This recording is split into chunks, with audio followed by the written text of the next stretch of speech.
बच्चों, let's see the question. The question is the eclipse and staggered conformation of ethane is due to.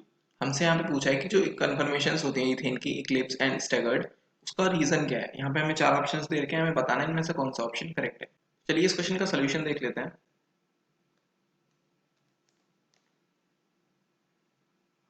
अगर हम बात करें इस क्वेश्चन के की कॉन्सेप्ट की, तो यहाँ पे की कॉन्सेप्ट क्या हो जाएगा, यहाँ पे की कॉन्सेप्ट हो जाएगा कन्फर्मर्स। अब देखिए कन्फर्मर्स क्या होते हैं।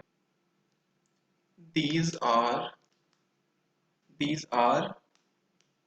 the isomer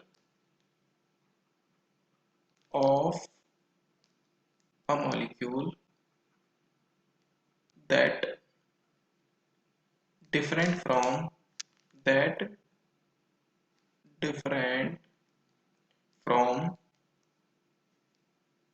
another isomer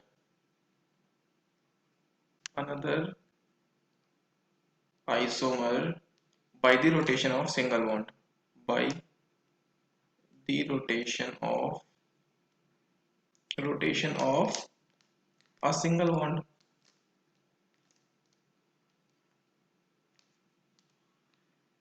देखिए क्या होता है कन्फर्मर्स, तो कन्फर्मर्स ऐसे आइसोमर होते हैं जो एक दूसरे से किस बेस पे डिफरेंट होते हैं, जैसे कि हमने उनकी सिंगल बॉन्ड के अलाउंग रोटेशन करवा दी और उसके बाद जो एक दूसरे की स्ट्रक्चर्स मिलती हैं उन दोनों को बोलते हैं staggered and eclipse conformation. Clear.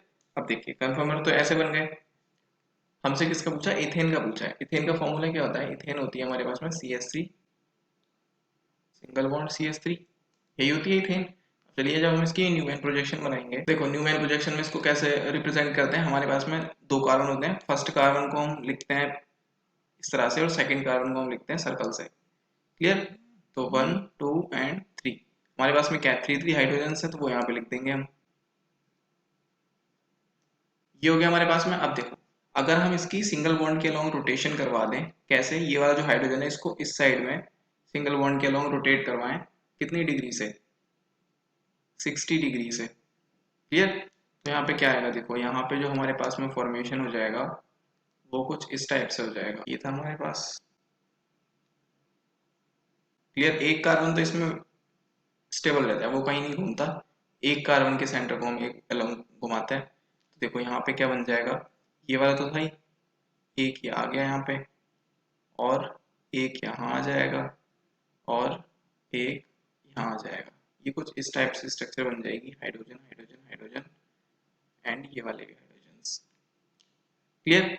अब देखो यहाँ पे क्या है, ये दोनों हाइड्रोजन बहुत पास पास आ गए हैं, तो यहाँ पे टॉर्सनल स्ट्रेन आ जाता है, टॉर्सनल स्ट्रेन आ जाता है। टॉर्सनल स्ट्रेन आने की वजह से इसकी एनर्जी हो जाती है ज्यादा in comparison to the first structure. Clear. तो देखो जहां पे ये दूर दूर दे रखे हैं हमें हाइड्रोजन अटैच्ड वाले, इसको बोलते हैं हम स्टैगर्ड फॉर्म। क्या बोलते हैं, स्टैगर्ड फॉर्म बोलते हैं, और ये ज्यादा स्टेबल होती है। और ये जो सेकंड वाली है इसको हम बोलते हैं इक्लिप्स फॉर्म। क्या बोलते हैं इसको, इक्लिप्स्ड फॉर्म बोलते हैं। इसमें क्या होता है, एनर्जी ज्यादा होती है जिसकी वजह से ये लेस स्टेबल होती है। ये होती है लेस स्टेबल एंड ये वाली होती है more stable, more stable. Clear. देखो हमसे क्वेश्चन में क्या पूछा था, हमसे पूछा था कि इक्लिप्स और स्टैगर्ड कन्फर्मेशन जो होती है वो किसकी वजह से होती है। तो देखो ऑप्शंस में देख लेते हैं। फर्स्ट में क्या दिया है, free rotation about CC single bond. Second दे रखा है restricted rotation about CC single bond. Third दे रखा है absence of rotation of CC bond, absence of rotation about CC bond. And fourth दिया नन ऑफ देम।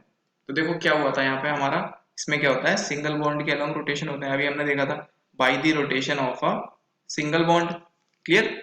तो कौन सा आंसर हो जाएगा, इसका आंसर हो जाएगा free rotation about CC single bond. Carbon carbon के बीच के बॉन्ड्स तो रोटेट हुए, देखो ये कार्बन था, इसके बैक में एक कार्बन था, इन दोनों को हमने रोटेट कर दिया तो ये स्ट्रक्चर बन गई हमें इक्लिप्स। पहले क्या थी, स्टैगर्ड थी। क्लियर। तो इसका आंसर हो जाएगा option number A. So option A is the correct answer. I hope you understood it well. Best of luck.